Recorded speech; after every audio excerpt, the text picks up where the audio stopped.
নমস্কার, সবাই কেমন আছেন? আশা করছি খুবই ভালো আছেন। তো আজকের তৃষ্ণার বাবা দেখুন এই বাজারগুলো করে এনেছে, সঙ্গে এনেছে ছোট ছোট বাটা মাছ। আর আজকের প্রচণ্ড কুয়াশা, একটু রোদও ওঠেনি, তবু আমি বাইরে কাঠের উনুনে রান্না বসিয়েছি। এদিকে রান্না হচ্ছে, কিন্তু তৃষ্ণা আনন্দ করছে, ধনে শাকের বড়া খাবে। ও যদি ধনে শাক আমি তরকারিতে দিই, সেই তরকারিও মুখে দেবে না, একমাত্র ওকে বড়া করেই দিতে হবে, তাহলে খাবে। আর তৃষ্ণার বাবা বলছে ধনে শাক বাটা দিয়ে রুটি করতে। তো রুটি এখন করব না, সকালে আমি সন্ধ্যাবেলাই করব রুটি। তো রান্না এদিকে হচ্ছে, আমি সেই জন্য বসে না থেকে এদিকে ধনে শাকগুলো বেটে রেখে দেবো, যেহেতু সন্ধ্যাবেলা আর শিল নোড়াতে আমার আর হাত না দিতে হয়। তাই এদিকে বেটে এগুলো গুছিয়ে রেখে দিচ্ছি। এদিকে আমার রান্নাটা কমপ্লিট করে নিয়েছি। আজকে রান্না করছি দেখুন, মাছ দিয়ে, আলু দিয়ে আর লাউ শাকের ডাঁটা দিয়ে ঝোল করেছি, আর লাল শাক ভেজেছি। রান্না কমপ্লিট করে এসে একটু মাথায় ভালো করে তেল মেখে নিচ্ছি, কেন স্নান করতে যাওয়ার আগে একটু তেল না মাখলে আমি স্নান করতে পারি না। আর এই তেল মেখে নিয়ে চিরুনি দিয়ে ভালো করে মাথাটা আঁচড়ে নিচ্ছি, যাতে তেলটা চুলের সারা জায়গায় হয়ে যায়। আর এবারে একটু চুলটা ভালো করে খোপা করে, শক্ত করে খোপা করে নেব, না হলে চুল সব ভিজে গেলে আমি আর শুকাতে পারি না চুল। আর এই চুল না শুকালে আমার নাক বন্ধ হয়ে আসে, আমি আর কথা বলতে পারি না। ওই জন্য চুলটা ভালো করে এঁটে একটা দেখুন ছোট্ট করে একটা খোপা করে নিয়েছি। আর এইবারে যাব স্নান করতে। স্নান করে ফিরে এসেছি, এখন আমি একটু গায়ে বডি লোশন ব্যবহার করছি।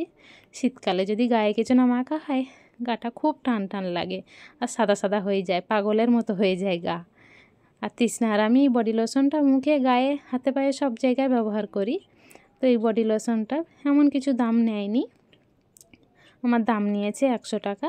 তৃষ্ণা আমি দুজনেই ব্যবহার করি এটা। এদিকে গায়ে বডি লোশন মাখার পরে দেখছি যে দুটো কাজ এসেছে, ওরা বলছে সঙ্গে সঙ্গে দিতে হবে এক্ষুনি।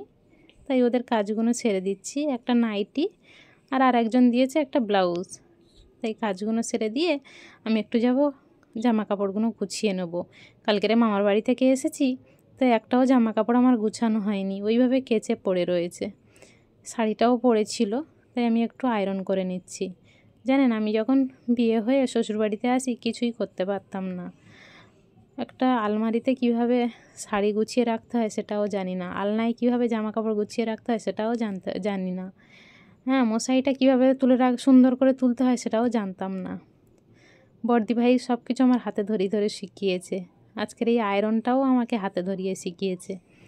তবে এখনও পর্যন্ত ভয় পাই, এখনও পর্যন্ত দিদিভাইকে বলি যে তুমি এসো একটু আমাকে করে দাও, দেখিয়ে দিয়ে যাও। তা উনি করে দেয়, আমাকে দেখিয়ে দেখিয়ে করায়, এইভাবে করবে এইভাবে করবে, সব কিছু হাতে ধরে শেখায়।